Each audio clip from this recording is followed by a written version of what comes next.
In 1985, the clapper turned a simple lamp into a futuristic gadget. 2 years later, waterbeds made up roughly 1 out of every 5 mattress sales in America. And in millions of homes, popcorn ceilings were still being sprayed overhead because they were cheap, fast, and hid flaws well. That was the 1980s. If something felt modern, practical, or a little over the top, it quickly became part of the home. Here are the weirdest trends that took over American homes in the 1980s. The human back. Its underlying muscle structure creates a surface of complex curves and contours. And to conform, a sleeping surface has to adapt to that unique design. No other bed can do that as well as a Big Sur waterbed.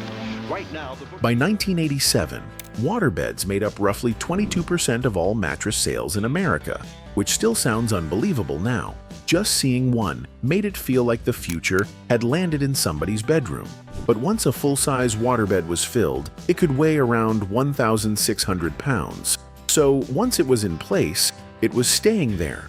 You needed a heater because sleeping on cold water was miserable. And if that vinyl ever got punctured, you were not dealing with a bed anymore. You were dealing with a flood. In a lot of homes, especially over that floral living room couch, plastic covers were just part of the setup. The whole point was to protect the good furniture, especially in houses where that sofa was supposed to last for years. But sitting on it was another matter entirely. Every little move came with that squeaky sound. And in the summer, your legs could stick to it before long. A lot of us could probably still walk into mom's or grandma's house and find one there today. You have 11 new messages. All right. By the end of the 1980s, roughly 3 out of every 5 American homes had a standalone answering machine sitting next to the phone. The machine itself was simple. What made it memorable was the outgoing greeting. Families recorded songs, jokes, sound effects, and little comedy routines that were funny once and then played for every caller for the next 6 months. Sometimes the greeting ran so long, you almost forgot why you called in the first place. That little beep was not just a signal. It was the start of a performance. Before you even sat down in some 1980s bathrooms, you had to deal with a fuzzy toilet lid cover that never wanted to stay up. These shaggy sets came with a lid cover and a matching rug around the toilet, exactly the kind of coordinated bathroom set Sears loved to sell. They were supposed to make the room feel soft, warm, and pulled together. But all that thick fabric was sitting in the one room in the house with the most moisture. Cozy was one word for it. Clean was another matter. Clap on, clap off, clap on, clap off. The clapper. The clapper was supposed to be the future of home automation. And when it came out in 1985, it really felt that way. The first time we saw somebody clap their hands and the lamp came on, it looked like pure magic. 2 claps turned on one device, 3 claps controlled another, and that clap on, clap off jingle got stuck in everybody's head. Of course, real life was less elegant. A dog barked, a door slammed, or the TV got loud, and suddenly the living room was making decisions on its own. Builders loved popcorn ceilings because they were cheap, fast, and great at hiding every little flaw in the drywall underneath. They also absorbed sound, which made them seem even more practical. So in the 80s, they were everywhere. But they also trapped dust, grease, smoke, and all kinds of grime nobody talked about. And anybody who has ever tried scraping one off knows that what looked harmless overhead turned into one of the messiest jobs in the house. The Chia Pet showed up in 1982, and somehow a clay animal covered in sprouts became one of the strangest gifts in America. There's a new pet. Chia. Chia Pet, the pottery that grows. It's fun and easy. You soaked it, smeared on the chia seeds, set it in a sunny window, and waited. Over the next week or two, it started growing what was supposed to look like fur or hair. Sometimes it worked. Sometimes one side flourished while the other side looked half bald. But that did not matter. Those little terracotta creatures ended up on kitchen counters and windowsills all over the country.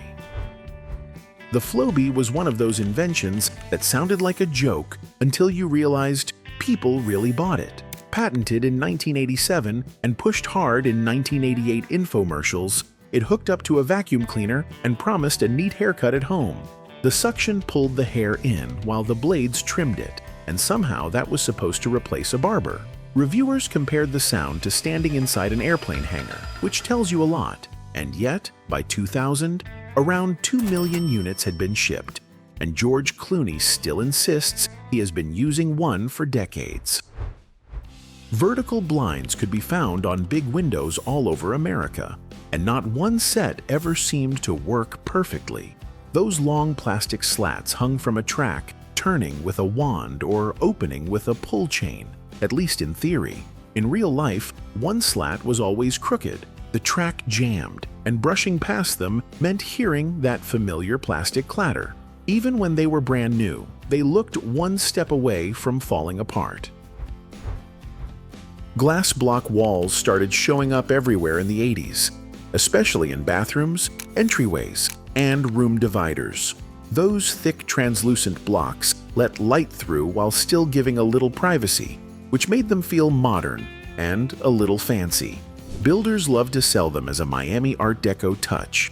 In practice, everything behind them looked blurred and underwater.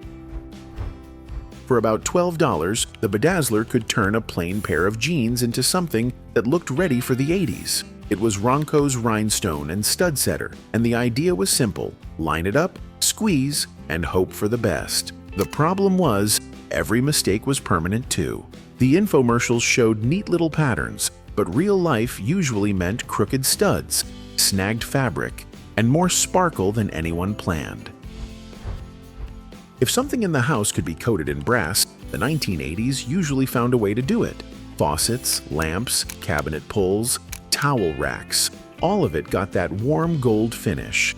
It was meant to make a home feel a little more upscale, and for a while, it did. The problem was that brass showed fingerprints fast and tarnished just as quickly. Keeping it shiny became its own chore. Ginsu Knives were one of the great infomercial success stories of the era, and the funny part is, they were not even Japanese. They were made in Ohio and given a name that simply sounded exotic enough to sell. The commercials were unforgettable, slicing through cans, shoes, and hoses, then turning around and cutting a tomato paper thin. In Japan, the hand can be used like a knife. But this method doesn't work with a tomato. That's why we use the Ginsu. That drama moved an estimated $75 million worth of knives. In a regular kitchen, they were fine, especially for bread or tomatoes. But the real genius was not the blade, it was the marketing.